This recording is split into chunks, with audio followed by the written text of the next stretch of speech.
Hello everyone, बोर्डाच्या एक्झामला आता फक्त 15 दिवस राहिलेले आहेत आणि 15 मिनिटाच्या या सिरीजमध्ये आज आपण काय बघणार आहोत? 8 मार्कांचा प्रोबॅबिलिटी चॅप्टर. कंप्लीट 8 मार्क्स आज आपण फक्त 15 मिनिटात रिवाइज करणार आहोत आणि बोर्डाच्या एक्झामला या प्रश्नांच्या बाहेर एकही प्रश्न येणार नाही याची गॅरंटी आहे. नंबर्स इकडे तिकडे होतील, पण अशाच प्रकारचे प्रश्न तुम्हाला बोर्डाच्या एक्झाम मध्ये मिळतील. तर व्हिडिओ शेवटपर्यंत नक्की पहा. सुरू करूयात आपण प्रोबॅबिलिटीच्या बेसिक कॉन्सेप्ट पासून. एक्सपेरिमेंट म्हणजे काय? तर एक्सपेरिमेंट म्हणजे काय? अशी एक प्रोसेस आहे ज्याला काही ना काहीतरी एक फिक्स्ड आउटकम असतं किंवा त्याचा एक रिझल्ट असतो. म्हणजे काय? Tossing a coin. ज्यावेळी तुम्ही कॉइन टॉस करता, इधर हेड येईल किंवा टेल येईल, काही पण येईल, पण त्याला काहीतरी रिझल्ट येईल हे आपल्याला माहिती आहे. याला काय म्हणतो आपण? एक्सपेरिमेंट म्हणतो. बरोबर? तर अशा एक्सपेरिमेंटचा जो रिझल्ट असतो त्याला आपण म्हणतो आउटकम.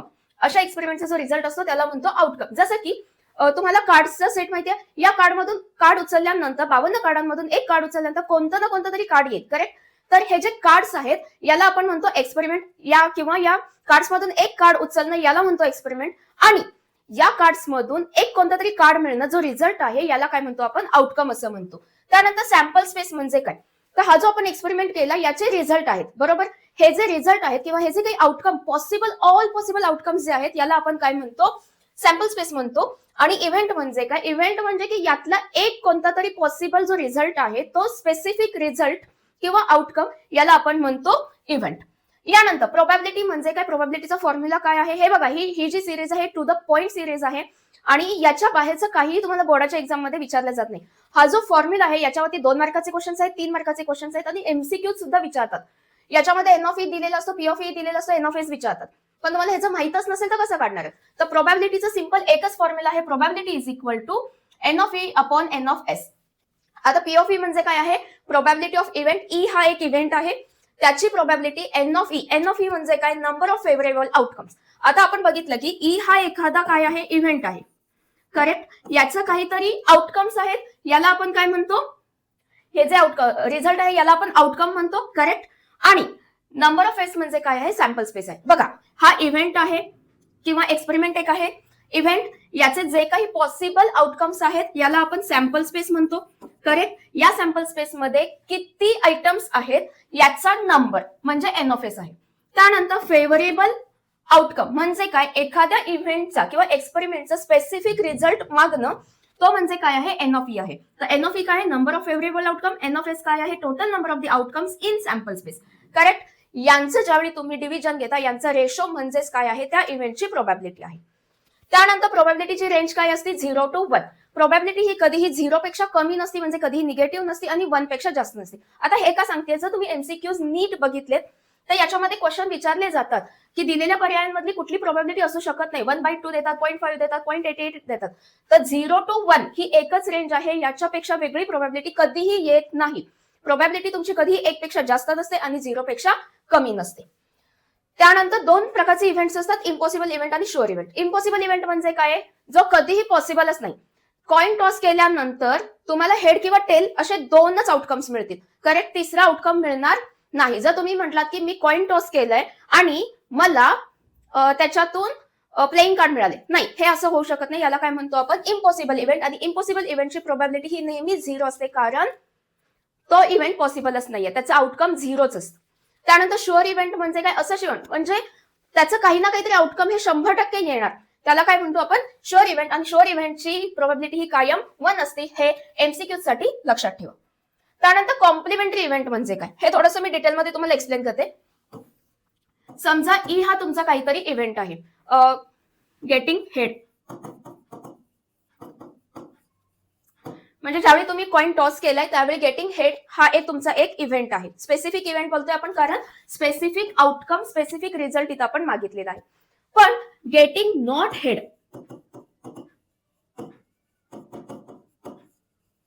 किंवा नॉट गेटिंग हेड हा काय झाला? त्याचा कॉम्प्लिमेंटरी इव्हेंट आणि हा ई डॅशनी दाखवला जातो. हा ई डॅशनी दाखवला जातो. मग याची प्रोबॅबिलिटी कशी काढायची? सोपं आहे. हा एकच फॉर्म्युला आहे.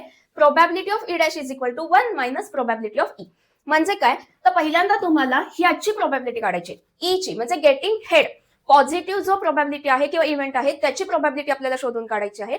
आणि ती 1 मधून मायनस केल्यानंतर तुम्हाला गेटिंग नॉट हेड किंवा ई डॅश ही कॉम्प्लिमेंटरी प्रोबॅबिलिटी आहे, कॉम्प्लिमेंटरी इव्हेंट आहे, त्याची प्रोबॅबिलिटी तुम्हाला इथे मिळेल. करेक्ट? तर ही झाली कॉम्प्लिमेंटरी इव्हेंट.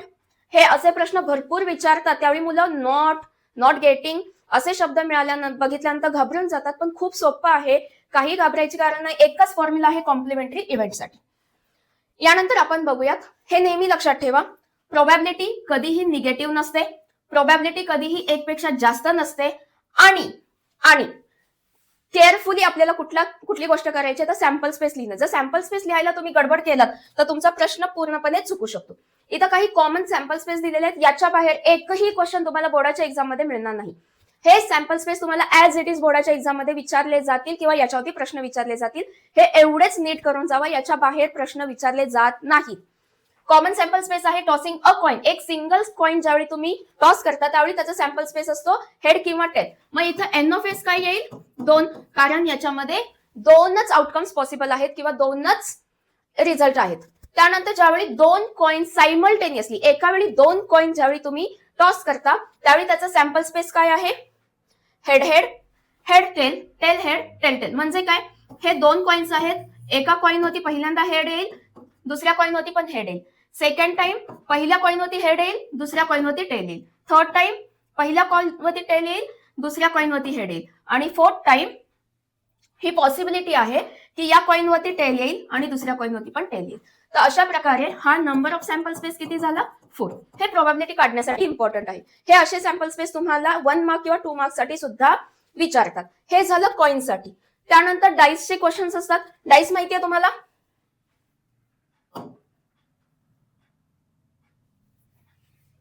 हा डाईस आहे, करेक्ट.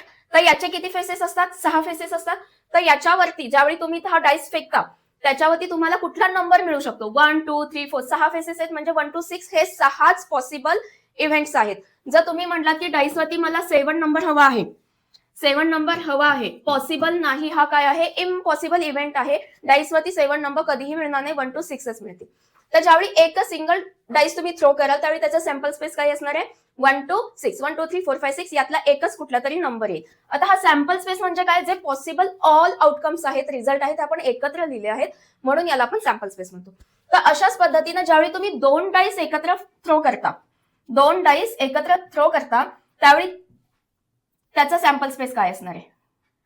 तर हे बघा, हे अशा प्रकारचे 2 डाईस आहेत. तर ज्यावेळी पहिल्या डाईस वरती 1 असेल इथे, तर इथं कदाचित 1 असेल, इथे 1 असताना इथे 2 असेल, इथे 1 असताना 3 असेल.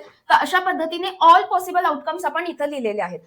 Throwing a dice, single dice साठी एन ऑफ एस हा 6 असतो आणि 2 डाईस साठी N of S, number of sample space, outcomes in the sample space, हा नेहमी 36 असतो. करेक्ट. तर हे झालं डाईस साठी. तिसरा सॅम्पल स्पेस येतो प्लेइंग कार्ड्स. हे बघा, याच्या बाहेर एकही क्वेश्चन तुम्हाला मिळणार नाही, एकही मिळणार नाही. कॉइन, डाईस, प्लेइंग कार्ड हे 3 फिक्स आहेत. त्यानंतर मग एखादी रॅन्डम बॅग असते किंवा बॉक्स असतो, त्यातून चॉकलेट्सच काढले, रेड कलरचे बॉल्सच काढले, हे अशा प्रकारचे असतात ज्याच्यामध्ये नंबर्स येतात, तिथे नंबर्स येतात, जे काही दिलेलं असतं. आणि हे जे सॅम्पल स्पेस आहेत हे फिक्स आहेत. याच्या बाहेर, याच्या पलीकडे एकही क्वेश्चन तुम्हाला बोर्डाच्या एक्झाम मध्ये मिळणार नाही. तर प्लेइंग कार्ड्सचे सिस्टम एकदा समजून घ्या. तुम्हाला माहिती की याच्यामध्ये 52 कार्ड्स असतात. करेक्ट. 52 कार्ड्स असतात. याच्यामध्ये 4 प्रकारचे सूट्स असतात किंवा 52 कार्ड्स मध्ये 2 प्रकारचे कलर्स असतात, रेड कलर आणि ब्लॅक कलर. करेक्ट. मग हे निम्मे निम्मे होतात. तर 26 रेड कार्ड्स असतात आणि 26 ब्लॅक कार्ड्स असतात. आता रेड मध्ये पण 2 प्रकारचे टाइप्स असतात, एक असतो हार्ट आणि दुसरा असतो डायमंड.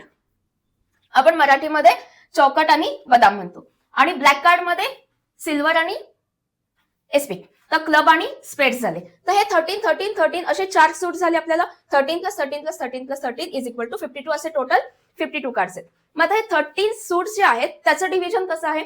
याच्यामध्ये सगळे कार्ड सेम आहेत का? नाही. तर 9 कार्ड्स असतात, त्याच्यावरती नंबर्स असतात, 2 ते 10 पर्यंतचे नंबर असतात. 10, 9, 8, 7, 6, 5, 4, 3, 2, 1. दुरी, तिरी, चौकी, पाचशे, 7, 8, 9, 10 असं पण म्हणतो. त्यानंतर 3 फेस कार्ड असतात. 3 फेस कुठले? किंग, क्वीन आणि जॅक. किंग, क्वीन आणि जॅक. आणि एक असतो तो आपला हुकमी एक्का असतो. करेक्ट. तर अशा प्रकारे हे 13 कार्ड्स असतात. मग याच्यावरती क्वेश्चन काय विचारतात? What is the probability of getting a red colour of king? मग रेड कलरचे किंग किती आहेत? रेड कलरचे 2 सूट्स आहेत. करेक्ट. मग किंग किती असणार आहेत? 1 आणि 2. करेक्ट. अशा प्रकारचे काही प्रोबॅबिलिटी वरती क्वेश्चन कार्ड्स वरती विचारले जातात. तर त्याचा हा sample space, playing the card साठी सॅम्पल स्पेस हा नेहमी 52 असतो. कारण 52 कार्ड्स मधूनच एखादं कार्ड तुम्ही बाहेर घेणार आहात, त्याची प्रोबॅबिलिटी आपल्याला काढायची आहे. त्यानंतर बोर्डाच्या एक्झामसाठी हमखास येणारे क्वेश्चन्स कुठले आहेत हे आपण पार्ट 2 मध्ये बघणार आहोत. थँक्यू.